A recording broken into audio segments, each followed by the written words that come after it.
Lawyers, what's a law that isn't real that normal people insist exists? In the UK, people often claim that if an item is listed for sale in a shop, then the shop legally has to sell it to you at that price. This is not true at all, as the shop doesn't have to sell you anything at any price. Often as a gesture of goodwill, shops will honor horrendous prices, but they are under absolutely no obligation to do so. That commercial use of a photograph means selling the photograph. Commercial use means that there is an implied endorsement. You can take and sell photos of Eric Clapton all day long. Put that same photo in an advertisement for a certain guitar without a release and you can be sued. Probate attorney here. I've had many people ask me when the reading of the will is going to take place. I explained to them that only happens in movies, but one of these days I'm going to have one and hire a mysterious blonde wearing a veil to sit in the corner quietly. Then I'll tell everyone that she inherits everything, provided of course that she must adopt the descendant's cute but troublemaking 6-year-old child that no one knew about, or she can spend the night in a haunted house. Her choice. Am a lawyer. This is not a law that doesn't exist, but a law that is misunderstood. Typically, you can't just go get a restraining order against somebody. Most states have specific laws for who you can get restraining order against. Typically, household members or former romantic interests. Usually, it's only in domestic violence cases or victims of crimes. You can't just get a restraining order and comically use it to keep someone 100 feet away. In the United States, at least. R.E. my father, who is a lawyer. Policemen cannot lie to you. This is false. They can and they do. In California, it's not illegal to discuss your wages with your coworkers, despite what your boss might say. I'm a lawyer in California. I assume it's the same in the other 49 states, but don't want to speculate. What's up, everybody? My name is Mason, and welcome back to Ask EmKay. You get teleported to the day you were born with all of the memories from your past, but now you're an infant. What do? I would cry like a baby. Come out of the womb not crying, eyes fully opened, with the most serious face I can make as a baby and say, "This human form is limiting." Probably have some form of internal crisis. Knowing me, forget it all. Start talking and people would absolutely freak the f*** out. Suddenly on Christmas, you get a PC made of pulsating flesh, blood, and bone with all of the normal PC ports. Hold on. It has 1,000 times more computing power than your current PC, but you have to feed it with a rat once a month. How would you react to that? Who made this PC? I guess I misspelled Santa on my wish list. Is this the beginning of my Bitcoin mining career? I don't live in a Doom level, so it doesn't quite go with the interior, so I'll probably buy an external casing with a hole for the rat to go in, which I can buy at my local reptile shop. If it needs to eat, then it needs to poop. Forget it. Oh god. Do I still need a mouse? If it's 1,000 times faster just feeding on rats, imagine how powerful it could be if you fed it on humans. Dude? Bro? There is a new restaurant called Karma. It doesn't have a menu. You just get what you deserve. What are you getting? Probably a $1 McDonald's cheeseburger. It replicates the amount of effort I put into most things in life. I've been called thrifty cheap before, so I'm probably getting the bill. A relative plain meal with just under the amount of calories I would need to feel satisfied. Knowing what I deserve is a huge karmic achievement. I don't think I am that enlightened yet. Alphabet soup with 8 letters. Get a life. My town used to have a restaurant ironically called Serves You Right, so my answer is botulism. What video games show that graphics truly aren't everything? What? RimWorld. Endless possibilities for your floating head and torso colonies. Dwarf Fortress and NetHack are the classics. Crusader Kings 2 is just a map of Europe. Pretty much everything Seth Sench, the YouTube reviewer, like Underrail and Neo Scavenger come to mind, are slightly more modern examples. NetHack, focusing on gameplay instead of graphics, it spawned the dev team thinks of everything catchphrase in its fanbase. Star Wars Battlefront 2, the original. Oregon Trail comes to mind. Thomas was alone. I was really hooked from the very beginning. What's the most overpriced thing you've ever seen? When I was in Dubai 2 years ago, there was a cell phone store in the mall that sold phones that ranged from 30K to 120K. They were basically phones covered in diamonds and gold. That's 100K for something that is probably already obsolete. A couple of years ago, Marks & Spencer Food, a high-end supermarket in the UK, tried selling cauliflower steak, which was a thick slice of cauliflower for £2.50, I think is how you say that. It was covered in plastic. You could literally buy a whole cauliflower in the same row a bit further down for 40p. They were crucified for it. It was hilarious. $800,000 for a square foot condo in Toronto. The $700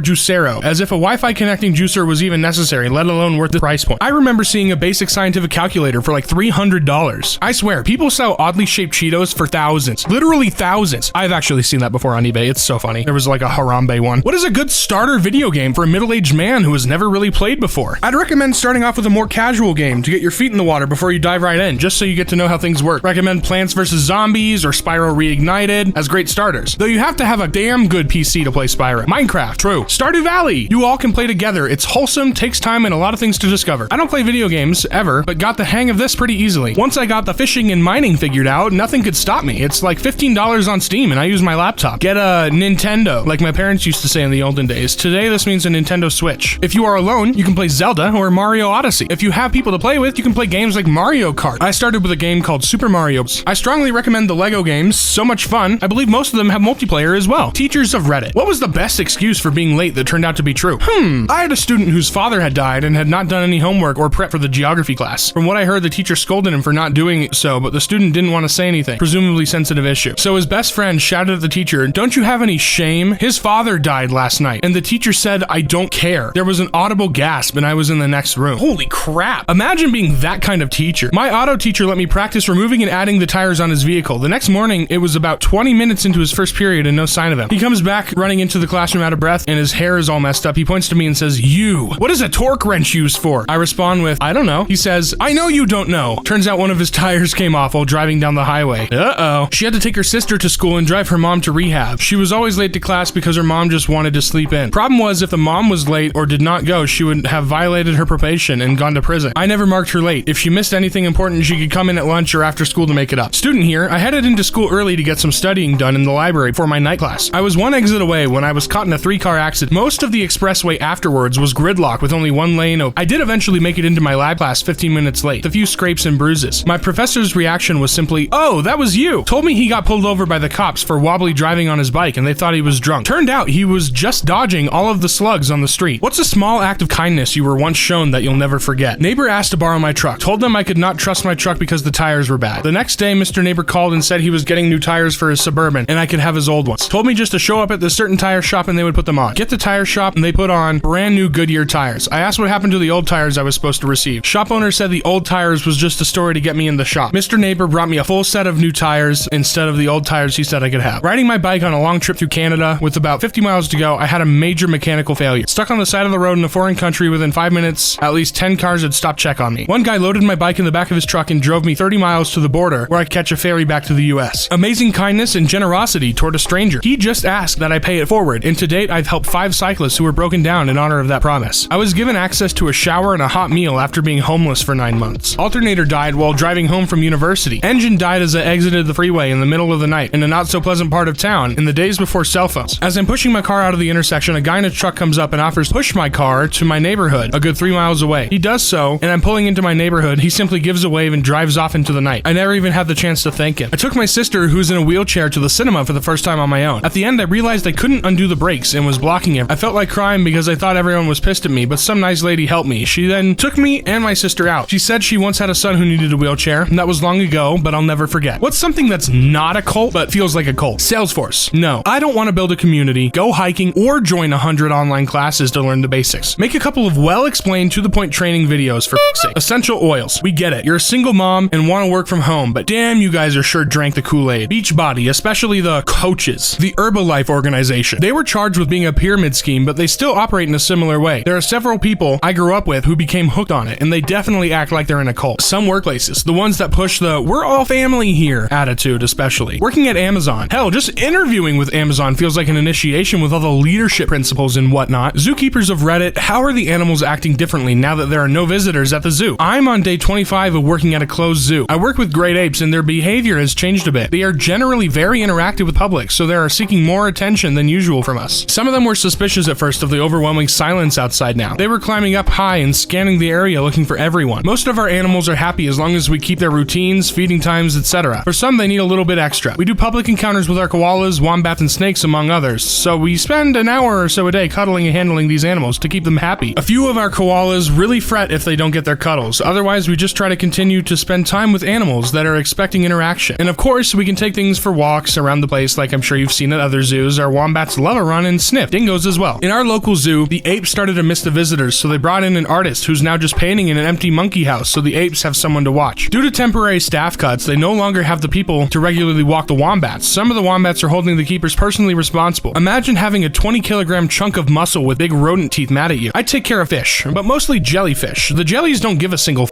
It's been nice for me though, because I can turn most of their display lights off so less algae grows and I have to do less scrubbing. My actual fish don't care. The beluga whales were screeching at the cleaning crew the other day, which was hilarious. I don't work with the whales, but it seems like they enjoy, or at least are interested in, seeing others around. You found a suitcase full of $750,000 in cash in $100 bills in the brush next to a highway. You can tell that it's been there for at least a year. How would you integrate this money into your life without raising red flags? I wouldn't make an extremely suspicious Reddit post about it. I'd go get my old job back with my particularly shady boss. He was perfectly fine to report whatever income you wanted or not to file a 1099 at all. He also was in the habit of buying extravagant gifts for his staff. It wouldn't be hard to clean the money through him. Step 1 is figure out if the bills are clean or marked. I currently work at a pizza joint. I'll just say I'm getting tipped very, very generous. Not really on top topic, but it reminds me of when I worked for a security company. There had been an armed robbery on an armored truck. The police thought it was an inside job, but couldn't prove it. 6 weeks later, just before he was due to go on holiday, the armored truck driver turned up for work in a huge brand new car, towing a giant boat. People are stupid. I'd eat out a lot more and pay in cash. Right from now, your need for sleep is gone. You can now stay awake till your eventual death without any consequences. How would the extra time that you get from not sleeping affect your life? More time for civilization. Do you remember that episode of American Dad where Stan is taking pills so he doesn't need sleep and does dumb things like write this song and play Beatman? But when Francine does it, she becomes an internationally recognized and published scientist. I'll probably end up more like Stan. Depends if my kids still need sleep. If they do, I might actually get on top of my life. If they don't, I'm even more royally.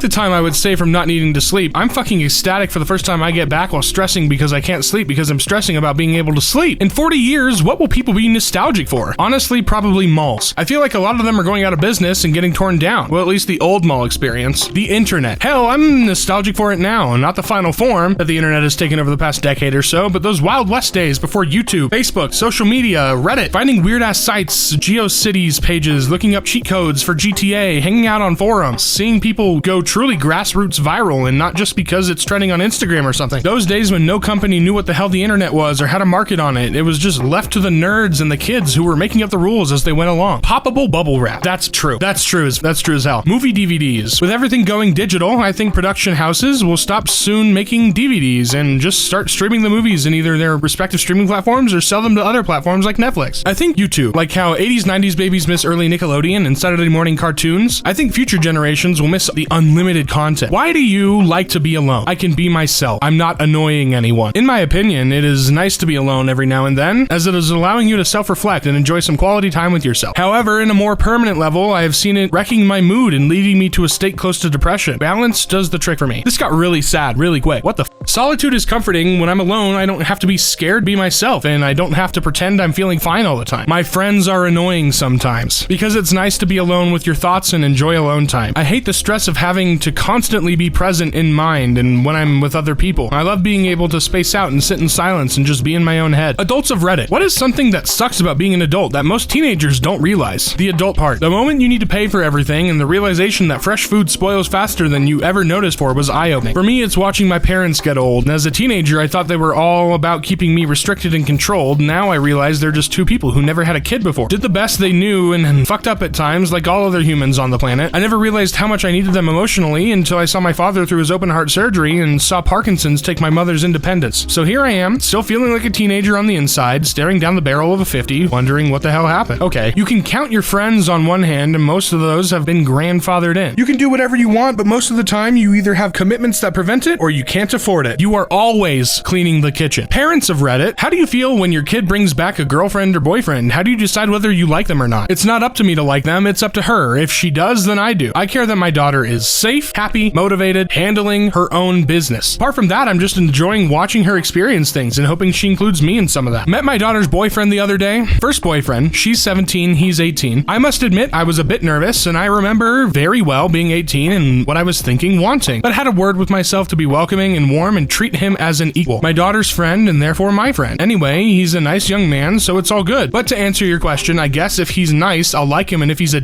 I won't. Either way, as far as my daughter is concerned, I'll like him. Not a parent, but this was my experience with my mother when I was a teen. So as a teen, my mother pulled me to the side and gave me the gay talk. You know, the I'll still love you even if you were gay talk. I asked her why she thought I was gay, and she said it was because I never bring any girls to the house. Guess what I did within the next few days? I brought a girl in the house. Guess what my mother did? She kicked her out and gave me a lecture on how inappropriate it was to bring girls to the house. Yeah, it makes no sense. Okay, my 4-year-old daughter introduced me to the 5-year-old neighbor kid as a boyfriend. She told me he's really good at running fast and he appreciates snails as much as she does. Needless to say, this is a keeper. My daughter just started dating. She was mortified when I picked them up and asked if everything was Gucci. People who wear hoodies when it is 100 degrees outside. Why? How else do you expect me to steal the ducks from the park? My fashion in high school was put a hoodie on and suck it up. Is it 100 degrees? Put a hoodie on and suck it up. Is it negative 30 degrees? Put a hoodie on and suck it up. Mosquitoes. They love me. I hate them. I want to know about the people who wear shorts when it's below freezing out. That used to be me. It was just comfy. Because I don't like to carry a purse, but still need pockets for my few things. Keys, phone, wallet. Women's clothing is so stupid. The pockets are typically too shallow to fit anything useful. Also, when a dress has pockets and I carry things in them, the items in my pocket hit against my legs when I walk. Hoodies solve the problem. Not gonna lie, it's usually low self-esteem or confidence issues or aesthetic fashion purposes, I guess, but I used to wear hoodies every day to hide my body. cloudy and I live in Florida until I passed out from the heat one day. What movie could have been over in 10 minutes if the main character wasn't such a fool? The Visit. Kids, we are going to visit our grandparents. I don't want you to go, but if you feel like you really want to go, I'll drive you to their house. Hey, y'all ain't my parents. I'm calling the police. The end. The Ring. Hey, do you want to watch the tape that kills you in 7 days? No thanks. Imperial Officer 1. There goes another one. Hold your fire. There's no life forms. Dude, we're looking for an inanimate set of plans in a galaxy full of sentient robots. Oh, right. I mean, Dorothy should have asked a few more questions about the ruby slippers. Jurassic Park if Hammond actually spared no expense. Aladdin. If Jafar would have just paid Aladdin what he promised him instead of betraying him at the cave, he would have had the lamp and become king and be mighty powerful. Aladdin just wanted his money in return for the lamp. What scientific experiment would you run if money and ethics weren't an issue? I'd raise a group of children from birth to adulthood, kind of like the Truman Show, without any contact with music and see how it affects their lives and personalities. I'd make sure everything else would be normal, but music would be edited out of their lives. The Doctor Who episode wherein they bred artificially grown humans, infect them each with all known diseases so that they can develop antibodies and cures. Not necessarily a scientific experiment, but a series of experiments to see how you can control the nerve sensations from the brain and whether you can create VR that can perfectly mimic the sensation of touch whilst being motionless, as if you're moving and touching something in a virtual world but not in the real world. Is that even possible? Redesigning the human sinus. I wish to find a way to modify the body to fix that mess of an airway. Force compliance on specific diets with a diverse sample of people in a well-regulated control group. Follow for 10 plus years. Is veganism really healthy? How about paleo? Should we never be eating gluten or dairy? What's the fastest you've seen a crowd go from excited to horrified? I was at a Bo Burnham show he was recording for hit Netflix special, but unfortunately this part didn't make the cut. He was cracking jokes as usual, then asked everyone in the audience to crack their knuckles on the count of 3. It was the most horrifying, evil sound any of us had ever heard. During a Buffalo Sabres game, Clint Malarchuk took an ice skate to the neck, severing his carotid artery and partially cutting his jugular vein. He almost bled out on the ice. The sight was so horrifying, 2 fans had heart attacks and 11 others fainted. Numerous fans vomited at the sight of all the blood. Malarchuk thought he was going to die on the ice, so his only thought was getting off the ice so his mom didn't have to watch him die on TV. He asked for a priest and had the equipment manager call his mom to tell her he loved her. The only reason he didn't die is the Sabres athletic trainer was a combat medic in Vietnam. My parents were at the game and said most of the fans assumed the worst and that seeing the ice turn red was one of the more horrifying things they'd seen in person. I was at a Russell Peters stand-up show in a large theater. He starts some banter with the guy in the first row who had a huge tattoo on his arm saying Skylar or a similar name. He asks all about Skylar. It's the guy's daughter. He starts making jokes about daughters, some sexual innuendos, and then asks how old Skylar is. The guy in the audience goes, "She passed away." It was pure crickets after that. Oh no. Nar. I was brought to Corrida once, and the matador got his leg impaled by the bull while he was trying to get over a fence. The crowd started screaming and booing the bull like it was a foul move. I was like, Lamau? Dude, fucking stabbed it. What was it supposed to do? Recite poetry?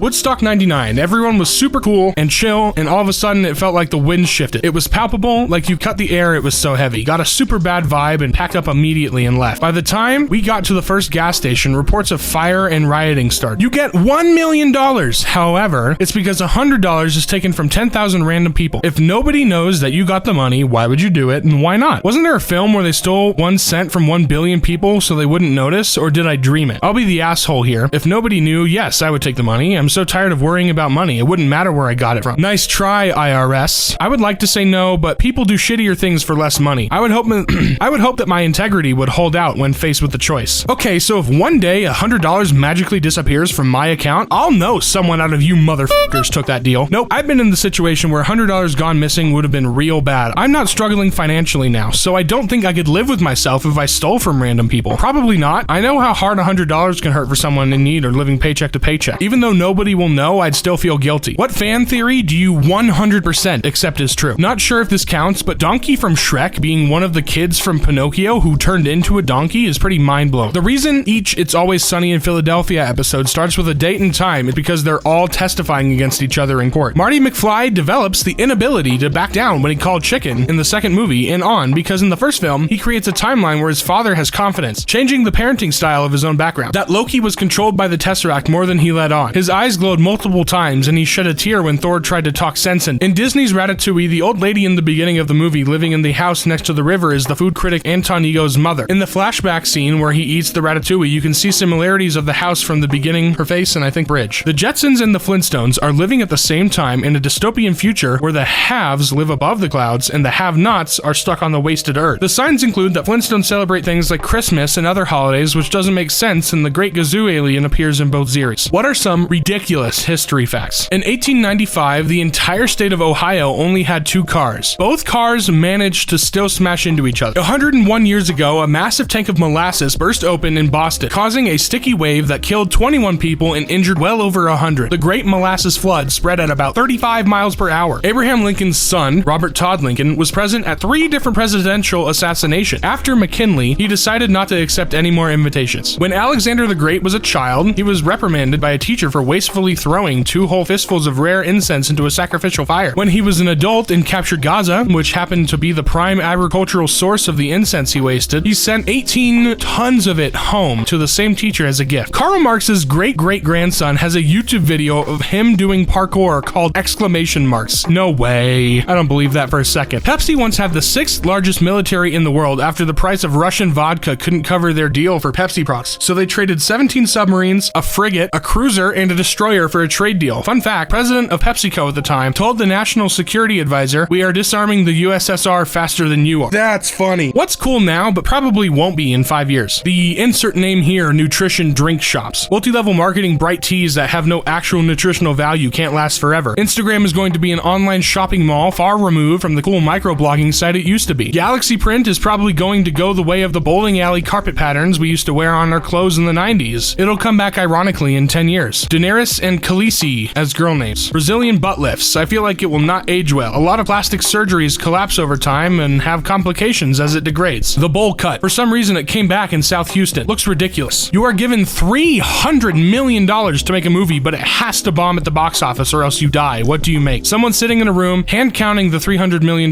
bills, but every now and then he loses count and has to start over. Live action Yu-Gi-Oh movie with real-time card matches, no CGI, an official rule with current ban list. Take $295 million as the exec producer and make the movie with amateurs and filmed on a cell phone. Something with a 10-hour plus runtime, an enormously complicated storyline, no particular actors of note, and a trailer that's full of long dead jokes. A live action adaptation of another manga anime cartoon. I remember a Twitter post saying, recreate the Twilight movies, but instead of Robert Pattinson as Edward, it's Kanye West. Except he doesn't know he's an actor in the movie, so I'd probably do that. Arnold Schwarzenegger as a struggling elderly man whose life dream is to be a party clown. He eventually becomes a clown and everyone is terrified of him. Bank tellers of Reddit, what is your plan if someone sends bees through the tube? Home Depot used to have a tube system. One day, the garden center caught a yellow jacket in the tube. Everyone was freaking out and sending the tube back and forth until a brave soul, head cashier, managed to cram a bag with a roll of dimes into the tube while the yellow jacket was stunned on the bottom. It was just enough to remove the threat and save the day. Pushes back bees out the tube. Wrong currency, mate. Not a bank teller. Okay, first of all, I want to know how someone got bees into a tube in the first place. I feel like this question raises many other questions. It would allow me to shout, "Not the bees!" I'd expect the robber would be so thoroughly amused by the Nicolas Cage reference that he would shake my hand, have a good laugh, and hand himself in to the police. Open a business account. What is your favorite dead video game franchise? Space